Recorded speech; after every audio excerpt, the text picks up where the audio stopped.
dalam kitab Mazmur 119 ayat 63 dan 76. Aku bersekutu dengan semua orang yang takut kepadamu dan dengan orang-orang yang berpegang pada tita-titamu. Biarlah kiranya kasih setiamu menjadi penghiburanku sesuai dengan janji yang kau ucapkan kepada hambamu. Salam damai, salam sejahtera semua saudara-saudara yang saya kasih dalam Kristus Yesus. Saudara, janji Tuhan itu iya dan amin. Dia akan menggenapi janjinya tepat pada waktunya. Waktu dia bukan waktu kita. Maka dikatakan janjinya seperti fajar pagi, dan tidak ada satupun yang dapat mengubah janjinya. Ketika saudara dan saya memegang teguh janji Tuhan. Mengapa dikatakan janjinya seperti fajar pagi, saudara? Karena Tuhan tidak pernah lalai dengan janjinya. Janji dia kepada anak-anak yang dicintainya. Apalagi Tuhan yang berjanji, Tuhan pasti akan menggenapinya. Oleh karena itu, saudara, kita belajar di sini bahwa betapa pentingnya terkadang sebuah nubuatan. Mengapa dikatakan nubuatan? Karena nubuatan mengandung janji-janji Tuhan pada masa yang akan datang terhadap seseorang atau anak-anaknya. Nubuatan adalah janji-janji Tuhan yang telah disingkapkan tetapi belum digenapi. Dan yang dipertanyakan, kapan digenapi? Janji Tuhan akan digenapi pada waktu Tuhan, bukan waktu kita. Tentunya sesuai dengan iman, kepercayaan, dan ketaatan orang yang menerima nubuatan tersebut. Memang, nubuatan dapat membangun iman seseorang atau iman seorang jemaat, saudara, agar lebih bersemangat dan memiliki pengharapan ketika mengikuti Yesus. Dan memang tidak semua orang menerima nubuatan, tetapi apabila orang tersebut bergaul intim dan karib dengan Tuhan, pasti orang tersebut menerima nubuatan dan janji-janji Tuhan. Karena di dalam Alkitab sendiri, dari kitab Kejadian sampai dengan kitab Wahyu, semua mengandung janji-janji Tuhan kepada anak-anaknya.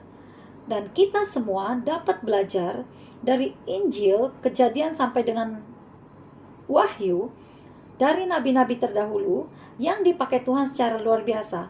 Bagaimana Tuhan telah menuntun mereka dan menggenapi janjinya kepada mereka. Dan tidak ada satupun yang tidak ditepati atau digenapi oleh Tuhan, saudara. Sebagai contoh, yang pertama, seorang malaikat Gabriel menyampaikan pesan bahwa seorang perawan Maria akan melahirkan Yesus Kristus dengan mengandung melalui Roh Kudus. Dan Tuhan telah menggenapinya. Yang kedua, bagaimana Tuhan telah berjanji kepada Abraham bahwa keturunannya akan seperti pasir di laut banyaknya, dan Tuhan telah menggenapinya. Ketiga, bagaimana Tuhan berjanji kepada bangsa Israel bahwa bangsa Israel akan menjadi bangsa sebagai biji matanya, bangsa kesayangan, dan Tuhan telah menggenapinya dengan mengutus Musa untuk membebaskan dan mengeluarkan bangsa Israel dari perbudakan di Mesir menuju kepada tanah perjanjian, yaitu tanah Kanaan, tanah yang berlimpah susu dan madunya. Yang keempat, bagaimana Tuhan telah menurunkan 10 tulah kepada bangsa Mesir, dan Tuhan telah menggenapinya melalui Musa, saudara. Dan yang kelima, bagaimana Tuhan juga telah berjanji kepada Yusuf melalui sebuah mimpi, bahwa matahari, bulan, dan bintang menyembah dia, dan Tuhan telah menggenapinya.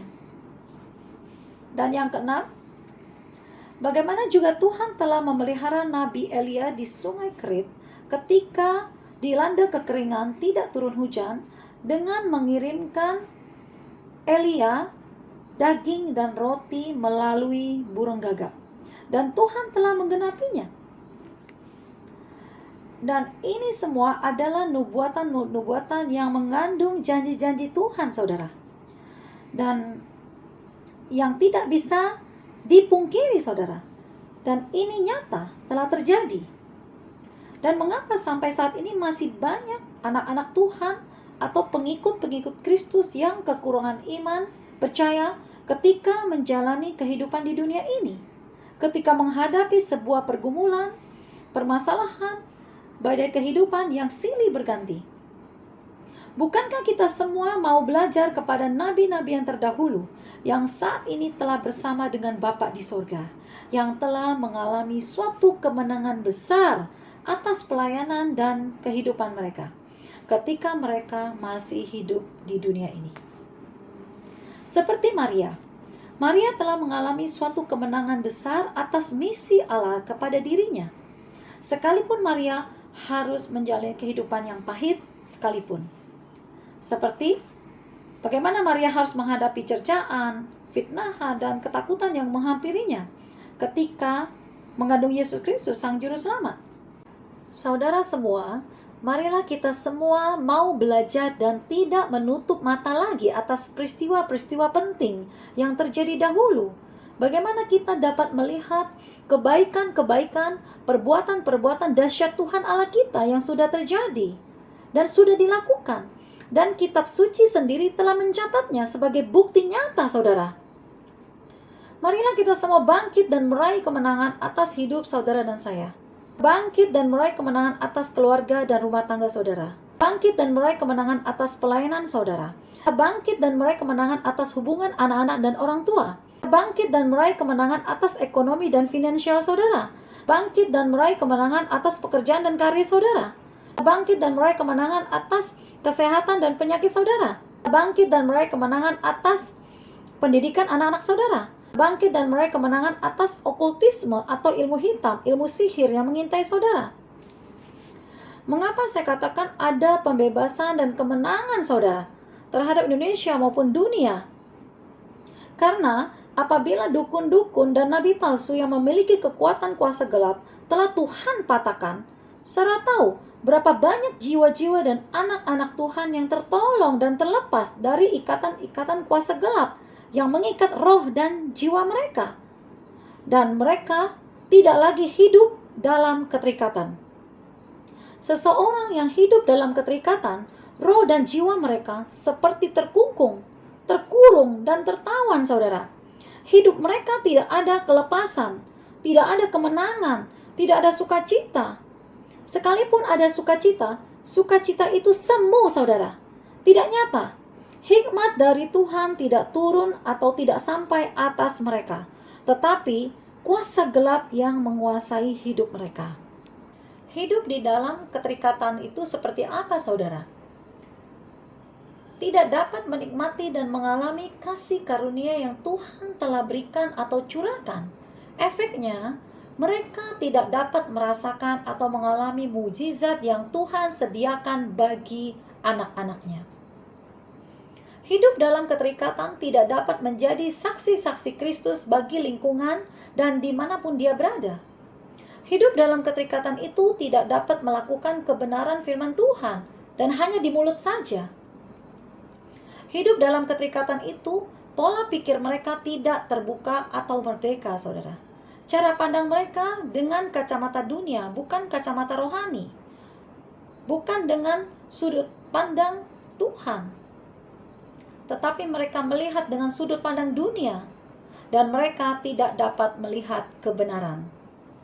Hidup dalam keterikatan itu sesungguhnya mereka melakukan suatu kebodohan di mata Tuhan, tetapi mereka mengatakan mereka pintar dan mereka hebat menurut cara pandang mereka sendiri.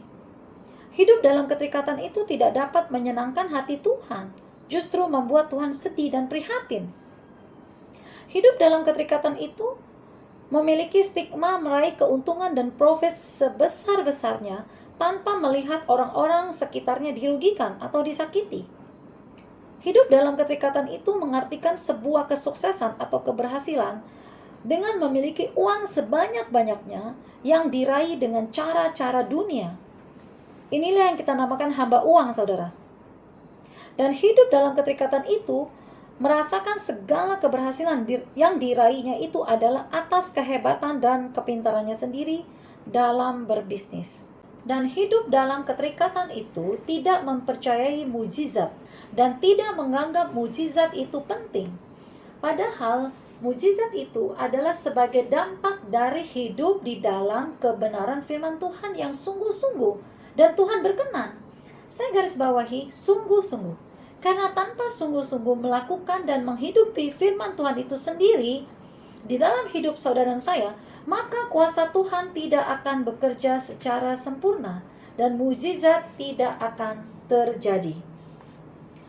Di dalam kitab Matius 28 ayat 19, firman Tuhan berkata, "Karena itu pergilah, jadikanlah semua bangsa muridku dan baptislah mereka dalam nama Bapa dan Anak dan Roh Kudus." Saudara, amanat agung dari Tuhan kepada semua pengikut-pengikut Tuhan, dan ini merupakan tugas yang sangat mulia, saudara. Tidak ada yang lebih mulia selain membawa dan menarik banyak orang untuk datang kepada Kristus Yesus untuk memperoleh keselamatan dan mengalami kasih Tuhan. Dan apa yang menjadi daya tarik mereka untuk mau datang kepada Tuhan? Ya, dengan memiliki karakter Kristus dan menjadi teladan Kristus, saudara. Dan dengan menjadi saksi-saksi Kristus melalui mukjizat-mukjizat yang terjadi agar nama Tuhan dipermuliakan. Dan menarik banyak orang datang kepada Tuhan dan menyatakan Tuhan itu ada, hidup, dan kuasanya dahsyat. Kita melihat bagaimana Allah telah memilih dan mempercayakan Musa untuk membebaskan bangsa Israel dari perbudakan di Mesir. Bukankah sebetulnya tugas Musa ini sangat berat, saudara? Tetapi ketika Musa berjalan menurut tuntunan dan kehendak Tuhan, maka Musa telah dapat menyelesaikan misi dan visi Allah, sekalipun Musa tidak berhasil masuk ke tanah perjanjian, yaitu tanah Kanaan, tanah yang berlimpah susu dan madunya. Saudara, kita melihat apa yang terjadi pada bangsa Israel di tanah Mesir. Mereka mengalami suatu perbudakan di masa pemerintahan Firaun selama 430 tahun. Waktu yang cukup lama, saudara. Kita membayangkan betapa menderitanya bangsa Israel pada saat itu. Hidup dalam perbudakan itu sangat tidak enak, saudara. Sangat menderita. Segala sesuatu sangat minim. Mereka kurus, mereka letih, pakaian mereka seadanya, dan makan mereka seadanya, saudara. Dan mereka harus bekerja keras tanpa mengenal lelah dan tidak mengenal waktu. Mereka juga wajib mengerjakan tugas-tugas yang telah diberikan mandor-mandor atau suruhan Firaun. Dan mereka telah diberikan target, saudara, bahwa dalam waktu sekian pekerjaan mereka harus selesai. Dan mereka tidak memiliki istirahat yang cukup. Berbeda dengan kehidupan di zaman modern dan milenial ini, saudara. Apalagi saudara, di dalam kehidupan yang memiliki perekonomian yang memadai, dan bahkan semua sudah tercukupi. Mungkin saudara mau makan makanan yang berkualitas, saudara bisa lakukan. Mungkin saudara mau berkreasi, saudara bisa lakukan. Mungkin saudara bisa beristirahat yang cukup. Saudara bisa memakai pakaian tas sepatu yang bagus, yang berkualitas. Dan semua serba tercukupi, saudara. Tetapi bangsa Israel pada saat mengalami masa perbudakan tidak bisa seperti saudara. Hidup mereka sangat minim. Mereka hidup di dalam tekanan. Mereka hidup jauh dari sukacita. Apalagi damai sejahtera, saudara. Dan hidup dalam perbudakan itu sangat tidak enak, saudara. Secara fisik sangat menderita. Mereka tidak berani mengeluh ataupun berkeluh kesah. Tetapi jeritan hati mereka telah didengar oleh Allah Bapa dari tempat yang maha tinggi. Saudara, mungkinkah anak yang dikasihinya apabila berteriak-teriak, menderita, dan memohon pertolongan, apakah seorang bapa berdiam saja dan membiarkan anaknya menderita, saudara? Saudara, Allah yang kita sembah adalah Allah Abraham, Allah Ishak, dan Allah Yakub. Tidak mungkin membiarkan bangsa Israel terus-menerus menderita, saudara. Karena janji Allah dan rancangan Allah kepada bangsa Israel. Sehingga Allah telah mengutus Musa untuk membebaskan mereka. Pada saat itu, orang-orang Israel justru sangat takut kalau Allah langsung berhadapan dan berbicara dengan mereka. Tetapi apa yang dikatakan Musa kepada bangsa Israel? Saudara, mari kita lihat kitab Keluaran 20 ayat 20. Firman Tuhan berkata, "Tetapi Musa berkata kepada bangsa itu, janganlah takut, sebab Allah telah datang dengan maksud untuk mencoba kamu dan dengan maksud supaya takut akan Dia ada padamu, agar kamu jangan berbuat dosa." Jadi saudara, Maksud dari firman Tuhan tersebut bahwa Allah telah berfirman kepada Musa untuk disampaikan kepada bangsa Israel, agar bangsa Israel jangan takut kepada Allah. Bahwa semua cobaan-cobaan yang terjadi atas bangsa Israel itu semua karena seizin Allah, dan Allah yang mengizinkan perbudakan itu terjadi atas bangsa Israel. Agar apa, saudara? Agar bangsa Israel takut kepada Tuhan Allah dan melakukan setiap perintah yang Allah berikan kepada mereka melalui Musa, sehingga bangsa Israel tidak berbuat dosa lagi dan tidak jatuh di dalam dosa lagi. Kita melihat di sini Allah mengizinkan bangsa Israel mengalami berbagai-bagai proses kehidupan yang harus dijalani, saudara. Begitu juga, saudara, mengenai adanya nabi palsu, kuasa gelap, perdukunan di dunia ini. Seakan-akan kita bertanya, mengapa Tuhan kok membiarkan mereka ada di dunia ini? Mengapa Tuhan tidak singkirkan saja mereka? Toh selesaikan perkara itu. Dan Tuhan seakan-akan membiarkan mereka mengganggu anak-anak Tuhan, menyakiti, bahkan membunuh anak-anak Tuhan. Dan untuk menggenapi nas firman Tuhan bahwa semua itu harus terjadi, bahwa Lucifer telah dicampakkan ke dunia ini dan iblis telah merajalela di dunia untuk menghancurkan anak-anak Tuhan yang mau sungguh-sungguh datang kepada Tuhan.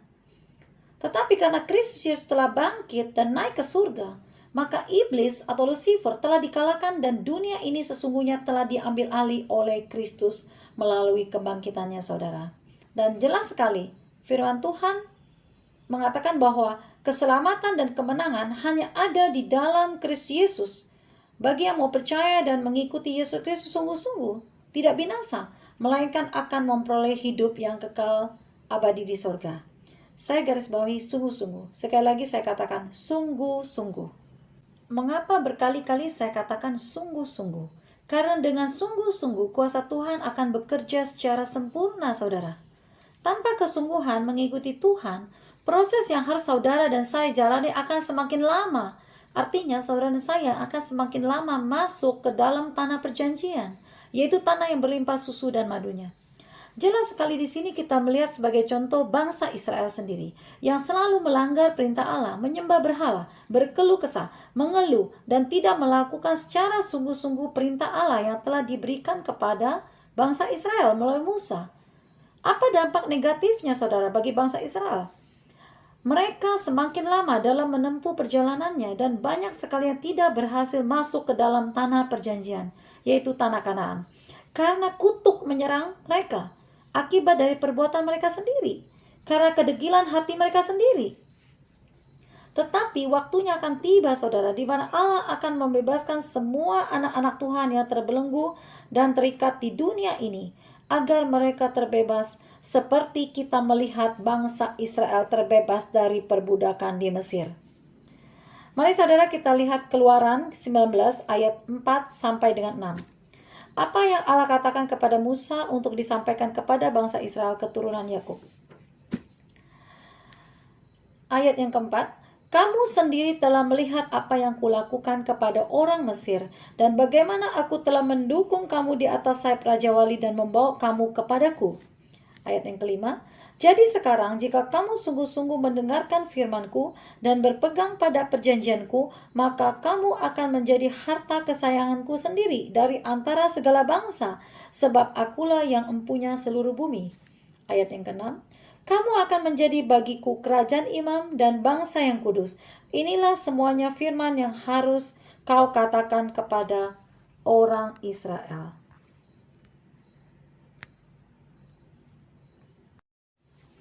Saudara, melalui firman Tuhan tersebut, Allah mau mengatakan kepada bangsa Israel bahwa Allah telah mendukung, mensupport, dan membela orang-orang Israel dan meletakkan orang-orang Israel di atas sayap Raja Wali. Dan Allah menjanjikan kepada bangsa Israel, apabila bangsa Israel sungguh-sungguh mendengarkan firman Tuhan dan melakukannya dan berpegang pada setiap janji-janji yang telah Allah tetapkan, maka bangsa Israel akan menjadi harta kesayangan bagi Allah sendiri dari antara segala bangsa. Artinya bangsa Israel akan menjadi biji mata Allah, menjadi bangsa kesayangan dan menjadi kerajaan imam dan bangsa yang kudus. Dan yang kedua, bangsa Israel akan menjadi kerajaan imam dan bangsa yang kudus. Artinya bangsa Israel akan menjadi bangsa yang terpilih, imamat yang rajani, bangsa yang kudus, umat kepunyaan Allah sendiri. Saudara, Mari kita lihat kitab 1 Petrus 2 ayat yang ke-9. Tetapi kamulah bangsa yang terpilih, imamat yang rajani, bangsa yang kudus, umat kepunyaan Allah sendiri, supaya kamu memberitakan perbuatan-perbuatan yang besar dari Dia yang telah memanggil kamu keluar dari kegelapan kepada terangnya yang ajaib. Dikatakan imamat yang rajani, maka kita semua sebagai umat kesayangannya yang kudus akan mengajar, memimpin, dan memerintah di alam nyata dan alam roh, saudara. Begitu juga dalam kehidupan kita semua, saudara. Kita semua baru bisa dikatakan sebagai umat kesayangannya dan menjadi biji mata Tuhan kalau saudara dan saya bukan hanya mendengarkan firman Tuhan saja yang disampaikan oleh hamba-hamba Tuhan, baik melalui online maupun offline di gereja ataupun saat teduh, saudara. Tetapi saudara dan saya harus melakukan firman Tuhan itu sendiri, menghidupi firman Tuhan itu di dalam kehidupan sehari-hari saudara, agar nama Yesus dipermuliakan. Akibatnya kita semua akan memiliki karakter Kristus dan dapat menjadi teladan Kristus. Tentunya semua ini perlu proses dan pembelajaran serta perjuangan, saudara. Tidak serta-merta hanya percaya saja kepada Yesus Kristus. Kalau saudara hanya ada dalam level percaya saja dan tidak melakukan firman Tuhan itu sungguh-sungguh, dalam artian berusaha melekat dan intim dengan Tuhan, maka saudara hanya akan menjadi Kristen yang berada di level pelataran luar saja. Mengajar, memimpin, dan memerintah di alam nyata seperti apa realitanya, saudara? Dan bagaimana realitanya? Saya mau katakan saudara akan menjadi teladan Kristus, mengajar, menjadi imam, memberi contoh, dan memberitakan perbuatan-perbuatan besar Tuhan Allah Yesus Kristus, menyatakan mukjizatnya, menjadi alat kemuliaannya, sehingga melalui kehidupan saudara banyak jiwa terselamatkan dan bertobat, dan Injil kebenaran diberitakan. Sedangkan memimpin dan memerintah di alam roh, seperti apa saudara? Saudara semua akan dipenuhi dan diperlengkapi senjata dan kuasa Allah yang dapat dipakai untuk menghancurkan kubu-kubu dan pertahanan musuh, sehingga banyak jiwa yang terbebas, terlepas, dan terselamatkan, yaitu dengan menggunakan otoritas kuasa Allah yang telah diberikan Allah dengan mendoakan mereka melalui doa syafaat. Saudara, marilah kita semua jangan seperti bangsa Israel pada masa lalu. Dengan mulut mereka berkata, segala firman Tuhan akan kami lakukan. Tetapi pada kenyataannya, saudara, justru tidak dilakukan oleh bangsa Israel. Malah sepanjang perjalanan bersungut-sungut, saudara. Saya katakan sekali lagi, bersungut-sungut atau berkeluh kesah atau mengeluh akan membuat berkat-berkat saudara menjadi lama, dan bahkan berkat-berkat yang dijanjikan Tuhan tidak akan pernah saudara terima dan tidak terjadi. Karena Tuhan pernah mengatakan kepada saya ketika Tuhan datang kepada saya dan berpesan, janganlah kamu mengeluh karena berkatmu akan semakin lama. Mengeluh itu adalah salah satu perbuatan yang membuka celah kepada iblis, saudara. Karena dengan mengeluh, roh saudara akan terbuka, sehingga iblis dapat melempar kutuk dan mengambil berkat-berkat rezeki, damai, sukacita saudara. Karena dengan mengeluh, berkat-berkat saudara akan tertunda, saudara. Karena dengan mengeluh, saudara akan mulai mengandalkan kekuatan saudara sebagai manusia, bukan lagi dengan kekuatan Tuhan. Artinya saudara akan mengambil suatu tindakan yang tidak tepat atau salah, karena saudara menerima hikmat yang bukan dari Tuhan, tetapi hikmat dari si jahat atau kuasa gelap. Dan pada saat saudara memakai kekuatan sendiri, sesungguhnya saudara telah membatasi kuasa Tuhan untuk bekerja pada hidup saudara. Dan tentunya hikmat Tuhan tidak akan turun atas saudara. Dan hikmat dari si jahat atau kuasa gelap sama dengan saudara telah memakai cara-cara dunia, bukan cara Tuhan, untuk menyelesaikan masalah saudara. Ketika hidup saudara seakan buntu, seakan tidak ada jalan keluar, terjepit, saudara diperhadapkan hidup seperti di pinggir jurang. Lalu saudara mulai mengunjungi perdukunan atau orang pintar untuk melihat petunjuk nasib saudara. Ini yang sangat berbahaya, saudara. Jangan pernah saudara lakukan, karena ini adalah suatu kekejian bagi Tuhan. Mungkin karena ada seorang teman yang mengajak saudara, bahkan mungkin teman saudara itu rela mengeluarkan transport dan mengorbankan waktunya untuk menemani saudara untuk mengunjungi perdukunan. dan saudara harus berani menolaknya. Saya berdoa bagi saudara semua dimanapun berada, agar tetap berpegang teguh kepada janji-janji Tuhan dan hidup di dalam kebenaran firman Tuhan. Dan yang ketiga saudara, bangsa Israel tidak patuh dan taat dan melanggar perintah Tuhan. Mereka menyembah berhala dan mereka berbohong kepada Tuhan. Mereka telah membohongi diri mereka sendiri. Mereka mengatakan kepada Allah mereka akan melakukan firman Tuhan, tetapi sesungguhnya tidak dilakukannya. Semua hanya di mulut saja.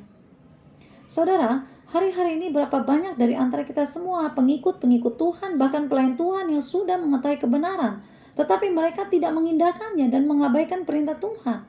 Bukankah itu membohongi diri mereka sendiri, bukan? Karena tipikal orang seperti ini tidak akan pernah menikmati janji-janji Tuhan, saudara. Dan saya percaya negara Indonesia dan negara-negara di dunia akan mengalami kemenangan besar dan terbebas dari keterikatan kuasa gelap. Dan kemuliaan Tuhan dinyatakan.